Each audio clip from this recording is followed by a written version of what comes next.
जय हिंद दोस्तों, आपका स्वागत है आपके अपने पसंदीदा चैनल स्टडी एंड अपडेट्स में। जय हिंद दोस्तों, मैं लोकेश तिवारी स्वागत करता हूं आपका अपने पसंदीदा चैनल स्टडी एंड अपडेट्स में। आज हम कंटिन्यू करने जा रहे हैं इंडियन आर्मी अग्निवीर के मॉडल सेट पेपर। इससे पहले हमने 8 सेट कर लिया, आज हम करने जा रहे हैं 9वां सेट, मॉडल सेट नंबर 9। आइए बढ़ते हैं हमारे पहले सेक्शन पर, जो कि आपका जनरल नॉलेज सेक्शन है। तो पहला क्वेश्चन कहता है, Bangkok is the capital of. Bangkok राजधानी कहाँ की है? ये है आपकी थाईलैंड की। थाईलैंड की राजधानी है बैंकॉक। अगर बात करूँ बैंकॉक कहाँ पे है, तो बैंकॉक आपके चाओ फ्रेया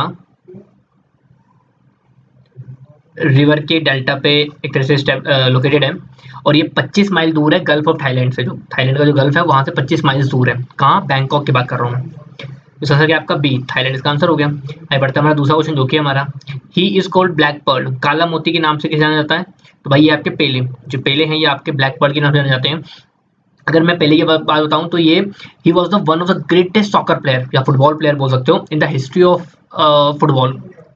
मतलब फुटबॉल के इतिहास में सबसे बेहतरीन खिलाड़ी रह चुके हैं पेले। तो क्या आंसर है इसका? ए, पेले इसका आंसर हो गया। आगे बढ़ते हैं हमारा तीसरा क्वेश्चन, जो कि हमारा Gangtok is the capital of. Gangtok कहाँ की राजधानी है? गंगटोक आपकी सिक्किम की। सिक्किम की राजधानी क्या है? गंगटोक। तो क्या आंसर है इसका? बी, सिक्किम इसका आंसर हो गया। नागालैंड की कोहिमा है, अरुणाचल प्रदेश की आपकी ईटानगर है। तो ये भी आपको पता होनी चाहिए। बढ़ते हैं हमारा चौथा क्वेश्चन, जो कि हमारा T is mainly grown on. चाय मुख्यतः कहाँ पाई जाती है? ये पाई जाती है हिल स्लोप्स में, पहाड़ी ढलान में। ऐसा क्यों?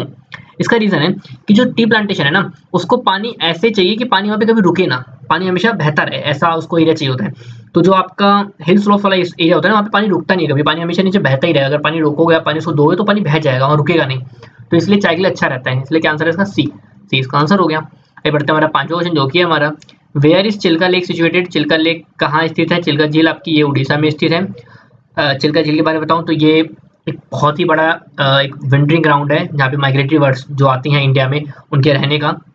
माइग्रेटरी बर्ड्स क्या होती हैं, जैसे आपको पता है ना, कुछ सीजन में क्या होता है कि बाहर की बर्ड्स इंडिया आके रहती हैं, क्योंकि वहाँ का टेम्परेचर या वहाँ का एनवायरमेंट ऐसा हो जाता है कि वो वहाँ पे रह नहीं सकती उस सीजन में, तो उस सीजन में इंडिया आ जाती हैं। तो वो होती है माइग्रेटरी बर्ड्स, तो वो चिल्का लेक में आके बहुत ज़्यादा रुकती हैं। चिल्का लेक आपकी इंडिया की लार्जेस्ट कोस्टल लगून है इंडिया की। तो क्या आंसर इसका? ए, उड़ीसा इसका आंसर हो गया। आगे बढ़ते हैं हमारा छठा क्वेश्चन, जो कि हमारा who can dissolve the Lok Sabha before the expiry of its normal term of 5 years. Lok Sabha को कौन 5 वर्ष की अवधि पूरा होने से पहले ही भंग कर सकता है? तो वो है आपके प्रेसिडेंट, लेकिन अपने आप नहीं, on the recommendation of the PM, राष्ट्रपति प्रधानमंत्री के अनुमोदन पर। देखिए, लोकसभा का कार्यकाल 5 साल का होता है। लोकसभा में जो मेंबर्स होते हैं उनको हम सांसद बोलते हो, मेंबर ऑफ पार्लियामेंट। ये वो मेंबर होते हैं जिनको आपने चुना होता है, आपने वोट डाला होता है, ठीक है। तो जिस तरह से जो आपके एरिया का सांसद होगा वो लोकसभा का मेंबर होगा। अगर बात आती है कि उनका 5 साल होने से पहले पूरी लोकसभा में जो भंग करनी है, तो ये प्रेसिडेंट ही कर सकता है, बट उसको रिकमेंडेशन चाहिए होती है पीएम की। पीएम जब उनसे रिक्वेस्ट करते हैं कि हाँ जी ऐसा रीजन है तो कर दीजिए, तो वो करते हैं। हाँ, एक चीज, अगर यहाँ पे पूरी लोकसभा भंग होती है तो क्या होगा, जितने पीएम है, जितने भी काउंसिल मिनिस्टर है, सबको रिजाइन देना पड़ेगा।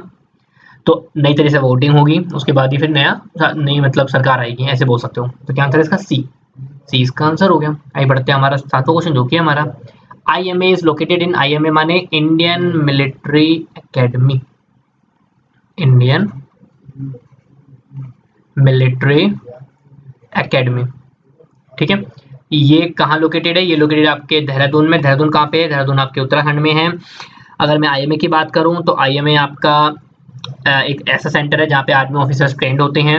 ये स्टेबलाइज हुआ था अक्टूबर 1, 1932 में, ये स्टेबलाइज हुआ था, ठीक है। क्या आंसर है इसका? सी, सी इसका आंसर हो गया। आगे बढ़ता है हमारा आठवां क्वेश्चन, जो कि हमारा city of garden is called. बगीचों का शहर किसे कहा जाता है? तो बगीचों का शहर कहते हैं बेंगलुरु को। बेंगलुरु माने यहाँ पे कर्नाटक की राजधानी है। इसको क्यों? आपको याद होगा हैदर अली जो मैसूर के राजा थे या नवाब थे उस टाइम पे, तो उनको ना जो बेंगलुरु का जो ठंडा क्लाइमेट है बहुत पसंद था। तो उन्होंने इसलिए वहाँ पे ना प्लांट करवाए थे कई सारे गार्डन, कई सारे अच्छे अच्छे मतलब फ्लावर्स की क्यारियां वगैरह लगवाई थी, जो एक नाम दिया था लाल बाग करके, ठीक है। उसके बाद जब ब्रिटिश रूल आए तो उन्होंने भी वहाँ पे बहुत सारे पेड़ लगवाए, बहुत सारी ग्रीनरी लगवाई, जिसके कारण आसपास पूरे में ग्रीनरी है। इसलिए जो बैंगलोर है उसको आप सिटी ऑफ गार्डन कहते हो। तो क्या आंसर है इसका? ए, बैंगलोर इसका आंसर हो गया। आगे बढ़ते हैं हमारा नवा क्वेश्चन, जो कि हमारा who is the founder of Jain religion. Jain धर्म के प्रवर्तक कौन थे? तो जैन धर्म का जिन्होंने द फाउंडर जिनको माना जाता है वो है आपके ऋषभदेव। कौन है? ऋषभदेव।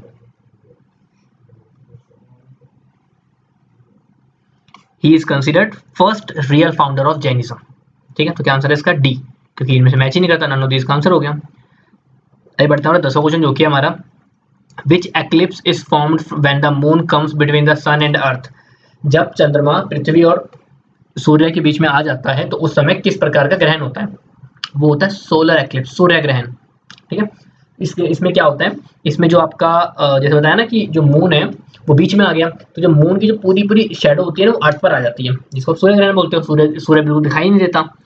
एक चीज और, ये तो हो गया आपका सोलर एक्लिप्स, सूर्य ग्रहण का। अगर मैं बात करूं लूनर एक्लिप्स, चंद्र ग्रहण का, तो इस वाले केस में क्या होता है, इस वाले केस में आप ऐसे बोल सकते हो कि यहाँ पे होता है आपका सन और यहाँ पे होता है आपका मून, इनके बीच में आता है अर्थ, जो होता है आपका लूनर एक्लिप्स में। और जो हमारा सोलर एक्लिप्स वाला केस है उसमें क्या है, उसमें है हमारा कि यहाँ पे है आपका सन और यहाँ पे है आपका अर्थ और बीच में आ गया आपका मून। ठीक है, ये आपका सोलर एक्लिप्स वाला केस है, तो ये वाला केस याद रखना है।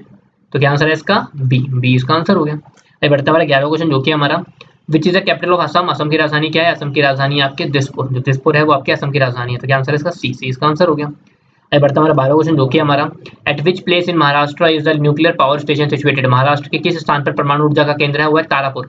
जो तारापुर है वहाँ पे महाराष्ट्र में ही न्यूक्लियर पावर स्टेशन है। ये इंडिया का पहला कमर्शियल एटॉमिक पावर स्टेशन था जो स्टार्ट हुआ था 28 अक्टूबर 1969 से स्टार्ट हुआ था ये, और it is controlled by national power corporation of India, इसको ऑपरेट करता है। तो क्या आंसर इसका? ए, तारापुर इसका आंसर हो गया। अब बढ़ता हमारा 13वां क्वेश्चन जो कि हमारा what is the upper house of parliament known for. संसद के ऊपरी सदन क्या कहते हैं? देखिए, अगर पार्लियामेंट की बात करो, पार्लियामेंट में दो तरह के हाउस होते हैं, एक होता है अपर हाउस और एक होता है लोअर हाउस। अगर मैं बात करूं अपर हाउस की, तो अपर हाउस को बोलते हैं राज्यसभा, जो राज्यसभा है उसको अपर हाउस बोलते हैं, और जो लोकसभा है उसको बोलते हैं लोअर हाउस। ठीक है, राज्यसभा लोकसभा में क्या अंतर है? लोकसभा में वो मेंबर ऑफ पार्लियामेंट होते हैं जिनको आप लोगों ने वोट डाल के चुना होता है, और राज्यसभा में वो मेंबर होते हैं जिनको आपने डायरेक्टली नहीं चुना है। इनका जो वोटिंग होता है वो इनके वोटिंग में मेंबर्स ऑफ पार्लियामेंट, एमएलए, निगम पार्षद, ये सब चीजें वोट डालते हैं। तो राज्यसभा के मेंबर्स को हम डायरेक्टली नहीं चुनते हैं। तो यही है आपका, राज्यसभा आपका अपर हाउस होता है और लोकसभा वो आपका लोअर हाउस होता है। तो क्या आंसर है इसका? सी, राज्यसभा इसका आंसर हो गया। बढ़ते हमारा 14वां क्वेश्चन जो कि हमारा which of them can regenerate its body part. कौन अपने अंगों को फिर से उगा सकता है? तो इनमें से आपको जो लिजर्ड है, छिपकली, आपने देखा होगा छिपकली अब अपनी पूंछ छोड़ सकती है। अब जब उसको कोई खतरा होता है अपने दुश्मन से, अपने किसी उससे, तो वो अपनी पूंछ को छोड़ देती है और दोबारा वो उग जाती है। तो ये जैसे आप कह सकते हो कि बॉडी पार्ट रीजनरेट हो रहा है, तो इसलिए आंसर इसका सी, लिजर्ड इसका आंसर हो गया। अब बढ़ता है हमारा 15वां क्वेश्चन जो कि हमारा जनरल नॉलेज का क्वेश्चन है which is the highest award for bravery. वीरता का सर्वोच्च पुरस्कार कौन सा है? वीरता का पूछा गया है, तो यहाँ पे परमवीर चक्र, जो परमवीर चक्र है ये वीरता का सबसे बड़ा अवार्ड है। इसको बात करो तो ये मिलता है मोस्ट कॉम्प्रेसिव ब्रेवरी, जहाँ पे आपने कोई दिलेरी वाला काम किया हो, अपने आप को सेक्रीफाइस किया हो एनिमी के सामने, तो उस केस में आपका परमवीर चक्र आपको मिलता है। परमवीर चक्र का मतलब होता है wheel of the ultimate brave, मतलब अपनी बहादुरी ही, सबसे ज्यादा बहादुरी का एक चक्र ऐसे बोल सकते हो। तो क्या आंसर है इसका? ए इसका आंसर हो गया। ये हमारा सेक्शन ए खत्म होता है। बढ़ते हैं सेक्शन बी की तरफ जो कि आपका जनरल साइंस। तो हमारा 16वां क्वेश्चन है what is used in thermometer to show the temperature. Thermometer में क्या चीज ताप को दर्शाती है? वो आपका मरकरी यूज होता है थर्मामीटर के अंदर। मरकरी ही क्यों यूज करते हैं? क्योंकि मरकरी ही ऐसा एक मेटल है जो लिक्विड फॉर्म में रहता है कि वाइड रेंज ऑफ टेम्परेचर में, टेम्परेचर की रेंज बहुत ज्यादा होती है, उसमें भी लिक्विड फॉर्म में रहता है। हाई कोफिशिएंट ऑफ एक्सपेंशन होता है, हाई बॉइलिंग पॉइंट होता है, तो इसलिए मरकरी यूज होता है। क्या आंसर इसका? बी, मरकरी इसका आंसर हो गया। बढ़ते हैं 17वां क्वेश्चन जो कि हमारा the device used for producing electricity is called. इनमें से कौन सा विद्युत का उत्पादक है? तो जनरेटर होता है, जनरेटर आपके विद्युत उत्पादक है। जैसे कि आप क्या करते हो, जनरेटर क्या करता है, मैकेनिकल एनर्जी को इलेक्ट्रिकल एनर्जी में कन्वर्ट करता है। आप क्या देते हो, आपने देखा हो शादी बाड़ी में जनरेटर लगा होता है, आप उसको डीजल देते हो, डीजल एक तरह से मैकेनिकल फॉर्म दे दिया आपने उसको, वो क्या करता है बदले में आपको इलेक्ट्रिक एनर्जी देता है, लाइट वगैरह जलती है ना, तो इसलिए कह सकते हो। तो क्या आंसर है इसका? ए, जनरेटर इसका आंसर हो गया। बढ़ते हैं हमारा 18वां क्वेश्चन जो कि हमारा which is the first Indian Jio stationery satellite. पहला भारतीय जियो स्टेशनरी सैटेलाइट क्या था? वो था एप्पल, जो एप्पल नाम का था, वो हमारा था पहला जियो स्टेशनरी सैटेलाइट था इंडिया ने जो लॉन्च किया था। कब लॉन्च किया था इसको? लॉन्च किया था 19 जून 1981 में इसको लॉन्च किया था। ये एक्सपेरिमेंटल कम्युनिकेशन सैटेलाइट थी जो इसरो ने लॉन्च करी थी। ठीक है, तो क्या आंसर है इसका? ए, एप्पल इसका आंसर हो गया। बढ़ते हैं हमारा 19वां क्वेश्चन जो कि हमारा full form of WBC, WBC की फुल फॉर्म क्या होती है? वो होती है वाइट ब्लड सेल्स, सफेद रक्त कोशिका। तो ये इसकी फुल फॉर्म होती है। अगर बात करोगे डब्ल्यूबीसी की, तो डब्ल्यूबीसी आपकी बॉडी में जो वेरियस डिजीज होती है उससे आपको बचाता है, उनसे लड़ता है, ताकि आपको आप जल्दी से बीमार ना पड़ो। तो क्या आंसर है इसका? डी। डी इसका आंसर हो गया। फिर बढ़ता है हमारा 20वां क्वेश्चन, जो कि हमारा which is the hardest substance, सबसे कठोर पदार्थ कौन सा है? वो है आपका डायमंड। जो डायमंड है सबसे हार्डेस्ट सब्सटेंस होता है, इसीलिए जो डायमंड है बहुत हार्ड होता है, हाई डिस्पर्सन ऑफ लाइट होता है, इसलिए डायमंड का यूज आप बहुत सारी इंडस्ट्रियल एप्लीकेशन में देख सकते हैं, ज्वेलरी में यूज करते हैं, यही रीजन है इसका। तो क्या आंसर इसका? सी, डायमंड इसका आंसर हो गया। बढ़ता है हमारा 21वां क्वेश्चन, जो कि हमारा penicillin was discovered by, penicillin की खोज किसने की थी? वो करी थी आपके फ्लेमिंग। इनका पूरा नाम है अलेक्जेंडर फ्लेमिंग। कब करी थी? इन 1928 में अलेक्जेंडर फ्लेमिंग ने खोज करी थी, और इनको 1945 में नोबेल प्राइज भी मिला था। तो आंसर है इसका सी, फ्लेमिंग इसका आंसर हो गया। बढ़ते हैं हमारा 22वां क्वेश्चन, जो कि हमारा which part of the body is affected by polio, शरीर का कौन सा भाग पोलियो से प्रभावित होता है? वो है आपका लिम्स, जो अंग है वो आपका पोलियो से अफेक्ट होता है। तो क्या आंसर? लिम्स मतलब जैसे आपके हाथ पैर की जो हड्डियां होती है वो सब चीजें। तो क्या आंसर है इसका? बी। बी इसका आंसर हो गया। इसलिए कहा जाता है कि जो आपने देखा होगा बचपन में पोलियो की बूंदे, पोलियो की दवाई पिलाई जाती है, ताकि ये सब प्रॉब्लम किसी को ना आ जाए। बढ़ते हमारा 23वां क्वेश्चन, जो कि हमारा the most important difference between plants and animals is, पौधों और जीवों में सबसे मुख्य अंतर क्या है? सबसे मुख्य अंतर है मूवमेंट। देखो एनिमल चल सकते हैं, प्लांट्स नहीं चल सकते, बाकी सारी चीज़ों सब कोई करता है, बट मूवमेंट वाला एक मेन डिफरेंस आता है। तो क्या आंसर है इसका? बी, मूवमेंट इसका आंसर हो गया। बढ़ते हमारा 24वां क्वेश्चन, जो कि हमारा the amount of nitrogen in air by volume is, वायु में नाइट्रोजन गैस की मात्रा क्या है? अगर आपको याद हो, ऐसे ही क्वेश्चन हमने लास्ट वीडियो में भी किया था। उसमें क्वेश्चन में क्या था कि आपको बताना था वही कि अमाउंट ऑफ नाइट्रोजन कितना होता है एयर में। तो उसका आंसर क्या था? उसका आंसर था हमारा 78%। क्या ऑप्शन में 78% है? नहीं है। तो क्या आंसर है इसका? डी, नन ऑफ दीज का आंसर हो गया। बढ़ते हमारा 25वां क्वेश्चन, जो कि हमारा which gas in air helps things to burn, जलाने में सहायक गैस कौन सी होती है? कौन सी ऐसी गैस है जो आग को बढ़ाती है? तो वो है ऑक्सीजन गैस। जो ऑक्सीजन है वो आग को बढ़ाती है। अगर जैसे मान लो फॉरेस्ट में जब आग लगती है तो आग रुक नहीं पाती है। क्यों नहीं रुक पाती है? उसको बहुत ज़्यादा ऑक्सीजन मिल जाता है। अगर ऑक्सीजन मिलता रहेगा आग को, तो आप आग कंट्रोल कभी कर ही नहीं सकते हो। जब जैसे जो फायर स्टेशन गाड़ियाँ आती है, या जो हम यूज़ करते हैं एक्सटिंग्विशर आग को बुझाने के लिए, वो क्या करता है? सबसे पहला काम ये करता है, वो ऑक्सीजन को काटता है आग से, मतलब ऑक्सीजन की सप्लाई को रोक देता है, जिससे क्या होता है? आग बढ़ती नहीं है। क्या आंसर है इसका? ए, ऑक्सीजन इसका आंसर हो गया। बढ़ता है 26वां क्वेश्चन, जो कि हमारा फॉरेस्ट रिसोर्सेज मस्ट बी, जंगल की संपदा को हमें क्या करना चाहिए? हमें उनको बचाना चाहिए, प्रोटेक्ट करना चाहिए। क्यों? क्योंकि यहीं से ये पहली बात तो जो फॉरेस्ट है वो एनिमल्स और कई ऐसे हमारे ट्राइबल पीपल्स हैं जिनका रहने का घर है। हमें बहुत सारी चीज़ें मिलती है फॉरेस्ट से, चाहे वो मेडिसिन हो, चाहे वो वुड हो, टिम्बर हो, बहुत सारी चीज़ें हमें फॉरेस्ट से मिलती है, तो हमें उनको बचाना चाहिए। तो क्या आंसर है इसका? बी, प्रोटेक्टेड इसका आंसर हो गया। बढ़ते हमारा 27वां क्वेश्चन, जो कि हमारा birth canal is a name given to, निम्न का नाम बर्थ कैनाल दिया गया, किसका नाम बर्थ कैनाल बोलते हैं? वेजाइना। वेजाइना को हम बर्थ कैनाल बोलते हैं। वेजाइना और एक दो चीज़ होती है, सर्विक्स, दो चीज़ होती है। सर्विस आपके ना, जो वेजाइना होता है यूटेरस, उसका नीचे वाला पार्ट होता है, तो जो सर्विस होता है ना वो बर्थ कैनाल को फॉर्म करता है। जब फॉइटस बाहर आ रहा होता है तब उसको हेल्प करता है। तो यही जो वेजाइना है इसको बर्थ कैनाल क्या नाम दिया गया? क्या आंसर इसका? ए, वेजाइना इसका आंसर हो गया। बढ़ते हमारा 28वां क्वेश्चन, जो कि हमारा which of the following factor influence the rate of chemical reaction, निम्नलिखित में से कौन सी घटक रासायनिक क्रिया की गति पर प्रभाव डालता है? तो कंसंट्रेशन ऑफ रिएक्टेंट्स कितने ज़्यादा हैं उस पर भी केमिकल रिएक्शन पे फर्क पड़ेगा। प्रेजेंस ऑफ कैटलिस्ट, कैटलिस्ट जैसे बोल सकते हो सनलाइट भी एक तरह का कैटलिस्ट है, निकल एक तरह कैटलिस्ट की तरह काम करता है। और टेम्परेचर भी डिपेंड करता है। तो इसका आंसर है D, all of the above. सारी ऐसी चीज़ें हैं जो इस केमिकल रिएक्शन के रेट को अफेक्ट करेंगे, मतलब कब तेजी से होना है, कब कम होना है, ये सब अफेक्ट करेंगी। बढ़ते हैं हमारा 29वां क्वेश्चन, जो कि हमारा the tissue found between the xylem and phloem is called, xylem और फ्लोएम के बीच में पाए जाने वाले तंतुओं को क्या कहते हैं? पहली बात तो जाइलम क्या है? जाइलम एक वो तरह का आपका टिश्यू होता है जो प्लांट्स में पानी को पहुंचाता है, रूट से लेकर पूरी बॉडी में। फ्लोएम की बात करूँ तो फ्लोएम वो आपका टिश्यू होता है जो लीफ से लेकर पूरी बॉडी में खाना पहुंचाता है, ठीक है। अब बात आती है इनके बीच में कौन सा टिश्यू पाया जाता है, तो वो है आपका vascular tissue. But vascular tissue तो ऑप्शन में नहीं है, तो क्या आंसर है इसका? डी, नन ऑफ दिस का आंसर हो गया। आगे बढ़ते हमारा तीसरा क्वेश्चन, जो कि हमारे जनरल साइंस आखिरी क्वेश्चन है। Green house effect is caused by which gas, green house का प्रभाव किस गैस के कारण होता है? वो होता है मेनली CO2 के कारण, कार्बन डाइऑक्साइड के कारण।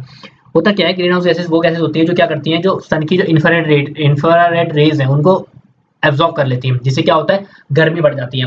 आज के टाइम पे बोल सकते हो जैसे हमारा जो एनवायरमेंट हो रहा है, आप देखोगे टेम्परेचर बहुत ज़्यादा गर्म हो जाता है, गर्मी बहुत ज़्यादा बढ़ जाती है। तो वही रीज़न है, ग्लोबल वार्मिंग केसेस है, टेम्परेचर कार्बन डाइऑक्साइड की मात्रा बढ़ती जा रही है, जिससे क्या हो रहा है, ग्रीन हाउस इफेक्ट हो रहा है।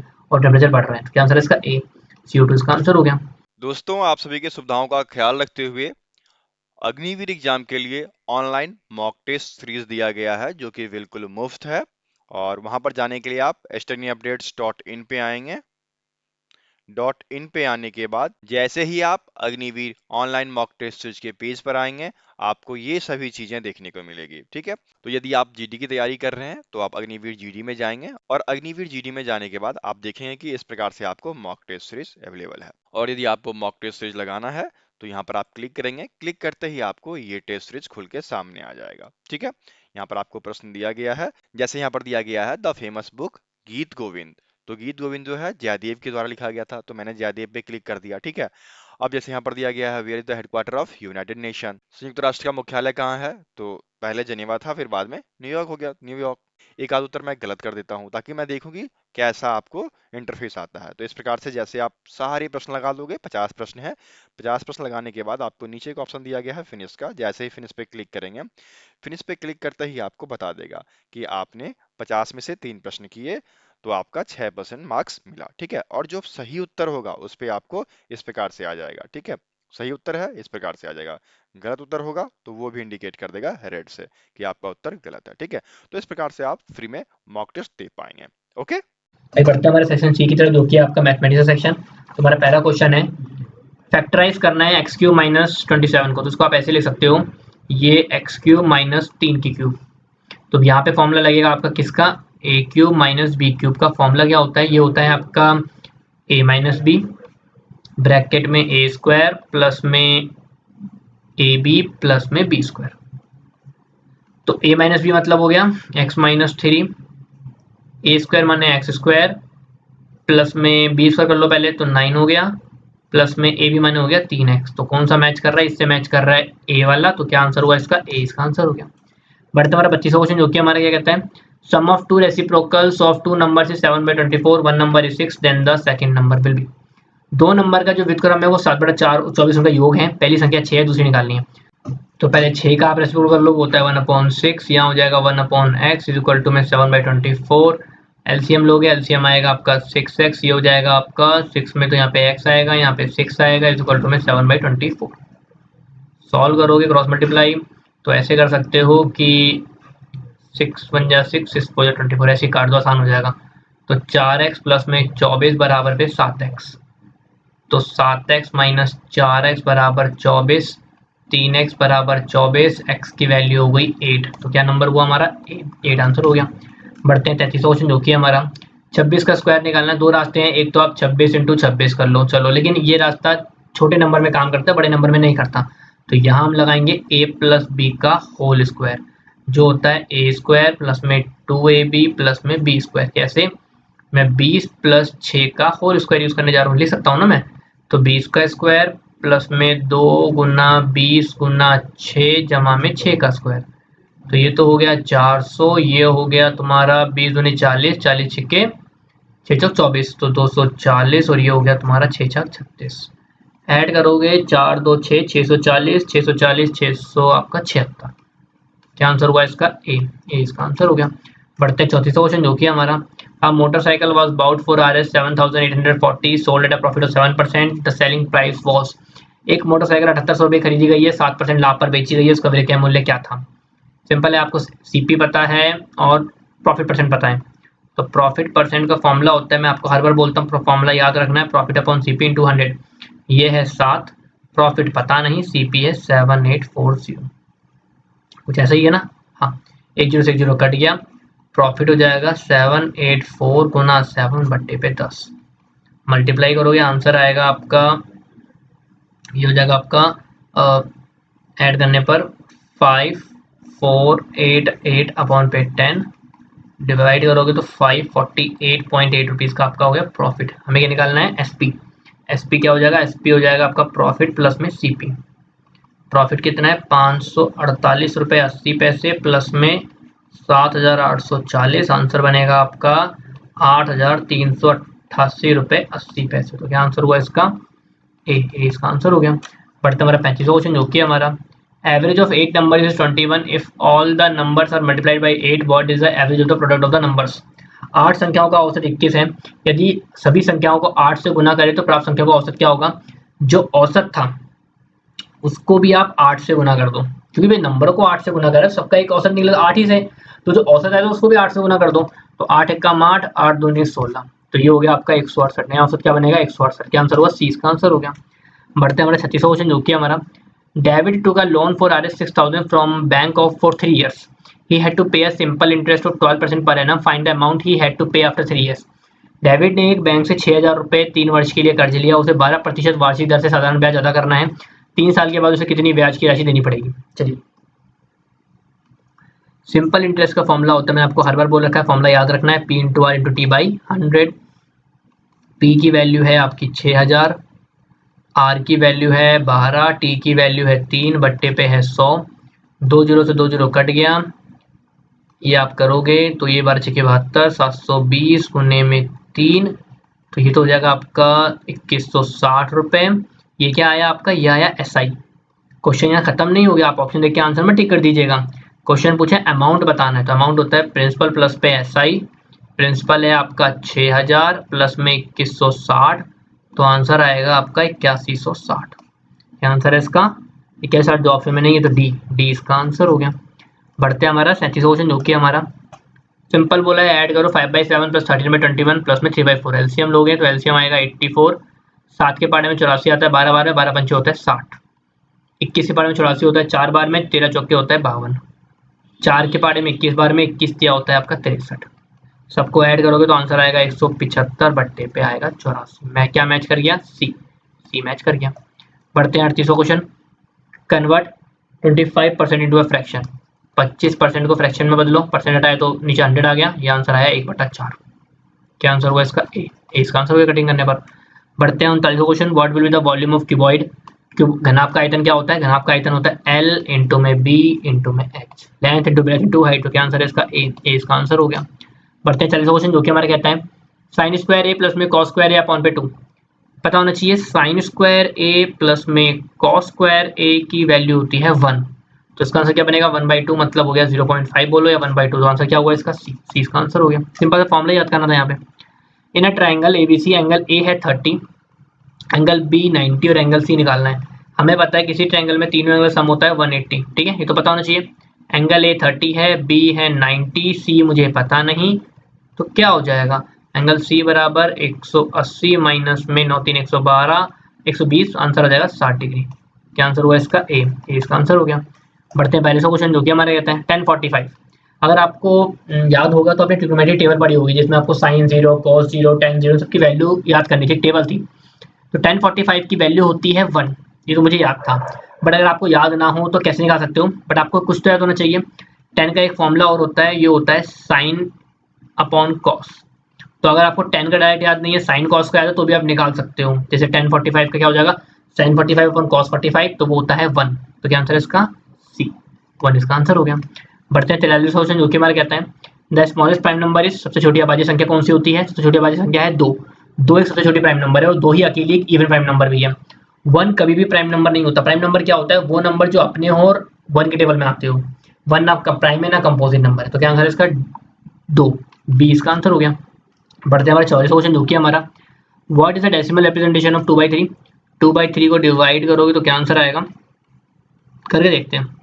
0.0, 3 छक्के 18, 2 फिर 0, छक्के 18 फिर 2 0, ऐसे बढ़ता रहेगा। तो इसको दो रास्ते हैं, या तो ऐसे लिख लो 0.6 के ऊपर बार, और या तो फिर इसको हम 0.67 लिख देते हैं। तो क्या आंसर है इसका? सी इसका आंसर हो गया। बढ़ते हमारा 45वां क्वेश्चन जो कि हमारा मैथमेटिक्स आखिरी क्वेश्चन है। Ramesh buys a radio for Rs 500 and sells it for Rs 250, what loss percentage will he occur. खरीदा 500 का, बेचे 250 का, तो लॉस कितने का हुआ है? लॉस हुआ है आपका CP माइनस SP, ये हो गया आपका 250 रुपये का, तो लॉस हो गया। बताना है लॉस परसेंट, तो लॉस परसेंट का फॉर्मूला वही होता है लॉस अपॉन CP इंटू 100, तो लॉस अपॉन पे CP इंटू पे 100, 1 2 से काटोगे तो 50, कितना हुआ? 50%। क्या आंसर हुआ इसका? ए इसका आंसर हो गया। आइए बढ़ते हैं सेक्शन डी की तरह जो कि आपका जनरल इंटेलिजेंस का क्वेश्चन है। तुम्हारा 46वां क्वेश्चन है missing number is indicated by space, what should be the number in the blank space of the series. Question क्या कहता है? 100 98 2 का गैप है, 98 95 3 का गैप है, 4 का गैप है, 5 का गैप कर दो, 91 में से 5 जाएगा तो आंसर आएगा बी, 86 इसका आंसर हो गया। बढ़ते हैं हमारा 47 क्वेश्चन, जो कि हमारा क्या कहता है, in the following question 3 words are given, the first 2 words are related in one way और the other on the basis of similar relationship, the third word is related to given in a given option. 3 शब्द दिए गए हैं, पहले 2 शब्द किसी न किसी रूप से इसी आधार पर तीसरे शब्द से जुड़े हुए हैं। काव का है काल्फ, शिव का क्या होगा? काव के बच्चे को बोलते हैं काल्फ, तो शिव के बच्चे को बोलते हैं लैम, मेमना। तो क्या आंसर इसका सी इसका आंसर हो गया। बढ़ते हैं हमारे 48वां क्वेश्चन, जो कि हमारा if code of Sunday is YADNUS then code for creation क्या होगा? अगर इन्होंने संडे को क्या लिखा है YADNUS, तो क्रिएशन क्या होगा? कैसे लिखा है? Y यहाँ पे, फिर A, फिर D, फिर N, ऐसे। तो हमें क्या बोला है? क्रिएशन। तो उसको उल्टा कर दो, सिंपल सा है, जैसे संडे इन्होंने कर रखा है। तो क्या बनेगा? ये बनेगा आपका NOITAERC, NOITAERC। तो क्या आंसर है इसका? सी इसका आंसर हो गया। बढ़ते हैं 49वां क्वेश्चन, जो कि हमारे कहता है 4 words are given after giving one word in the question, out of the 4 one word cannot be written by letters of the given words। कोई एक ऐसा वर्ड जो इस वाले वर्ड से नहीं बन सकता, वो बताना है। टीयर बन सकता है, TEAR, टीयर तो बन सकता है, तो ये तो हो गया भैया। नेक, NECK नहीं है, ये नहीं बन सकता। बाकी भी चेक कर लेते हैं, आंसर तो हो गया हमारा। मीट, MEAT, मीट भी बन जाएगा। गेम, GAME, गेम भी बन जाएगा। तो क्या आंसर होगा इसका? बी, नेक्स्ट इसका आंसर हो गया। आइए बढ़ते हैं हमारा 50वां क्वेश्चन, जो कि हमारा आखिरी क्वेश्चन है। One day soon after sunrise Gangadhar stood in front of a pillar, एक पिलर के सामने खड़ा है। मान लो एक पिलर है, उस पिलर के सामने गंगाधर खड़ा हुआ है, ठीक है। The shadow of the pillar was falling to his right, जो ये इसके सामने खड़ा हुआ है, और जो अगर मैं बोलूँ शेडो, तो शेडो उसके राइट में बन रही है। राइट इसका मान लो ये होगा, तो राइट यहाँ बन रही है शेडो उसकी। तो क्वेश्चन पूछा गया है which direction did he face, अब ये कौन सी डायरेक्शन में फेस कर रहा है, ये बताना है ना। तो देखो, अगर जो आपके इसकी जो शेडो है पिलर की, वो गिर रही है इसके राइट में, अगर इसने एक उसके सामने खड़ा हुआ है, तो इसका मतलब है कि जो सूरज की रोशनी है वो आ रही होगी इसके किसी सामने की तरफ से आ रही होगी, ऐसे मैं कह सकता हूँ, ठीक है। तो अगर सामने से आ रही है, इस साइड से आ रही है, तो ये राइट नहीं, सॉरी, इस साइड से आ रही होगी, तब ये यहाँ पे बन रही है राइट में। मतलब जो सूरज है वो इसके यहाँ पे है, लेफ्ट में है, ठीक है। तो यहाँ तो हो गया ईस्ट भाई, यहाँ हो गया वेस्ट। अब बात आती है, यहाँ होगा नॉर्थ और यहाँ होगा साउथ। तो कौन सी डायरेक्शन में फेस करके खड़ा है? ये खड़ा है साउथ में, तो क्या आंसर है इसका? बी, दक्षिण इसका आंसर हो गया। तो यहाँ हमारा मॉडल सेट पेपर नंबर 9 खत्म होता है। आपको कोई प्रॉब्लम आई हो तो कमेंट करके पूछ सकते हैं। जैसे आपको बता रखा है, कुछ आपके लिए प्रैक्टिस तैयार कर रखे हैं, जिसका लिंक आपको डिस्क्रिप्शन में मिल जाएगा, और आपको कुछ पुराने जो वीडियोज़ हैं उसका भी लिंक डिस्क्रिप्शन में मिल जाएगा। तो मिलते हैं आपसे अगली वीडियो में, तब तक के लिए नमस्कार। दोस्तों, आप अग्निवीर की तैयारी कर रहे हैं और फ्री पीडीएफ चाहिए तो बिल्कुल उपलब्ध है। कहाँ से मिलेगा? आप आएंगे studyandupdates.com पे। यहाँ पर आने के बाद अग्निवीर पीडीएफ में चलेंगे। अग्निवीर पीडीएफ में जाने के बाद यहाँ पर आपको विभिन्न प्रकार के, जैसे आपको जीडी के, ट्रेडमैन के, नर्सिंग के, सबके उपलब्ध हैं, ठीक है। जैसे मैं चलता हूँ जीडी पर, तो जीडी के लिए हम क्लिक करेंगे अग्निवीर जीडी प्रैक्टिस सेट, और इस पर जैसे ही क्लिक करेंगे, यहाँ इस प्रकार से आपको ये पेज खुल जाएगा। इस पेज में आप देखेंगे कि आपको वीडियो के लिंक दिए गए हैं और पीडीएफ डाउनलोड करने का ऑप्शन दिया गया है। जिसका भी पीडीएफ चाहिए होगा उसके इस लिंक पे क्लिक करेंगे। जैसे मैंने इस पे क्लिक किया और ये मुझे इस पेज पे लेके आएगा। इस पेज में आपको, यदि आप ऑनलाइन पढ़ना चाहते हैं तो बिल्कुल पढ़ सकते हैं। ये देखिए साफ साफ सभी अक्षरों में ये इस प्रकार से उत्तर के साथ लिखा हुआ रहता है। यदि आप पीडीएफ डाउनलोड करके पढ़ना चाहते हैं तो यहाँ पर आप क्लिक करेंगे। जैसे ही क्लिक करेंगे ये इंटरफेस आपको खुल जाएगा। यदि फ़ोन में क्लिक कर रहे हैं तो पीडीएफ डायरेक्ट डाउनलोड हो जाएगी, और यदि आप लैपटॉप या कंप्यूटर में चला रहे हैं तो इस प्रकार से खुलेगा और यहाँ पर आप क्लिक कर देंगे तो ये इस प्रकार से आपका ये डाउनलोड हो जाएगा, ठीक है। आप उस पीडीएफ को ओपन करके पढ़ सकते हैं, ठीक है।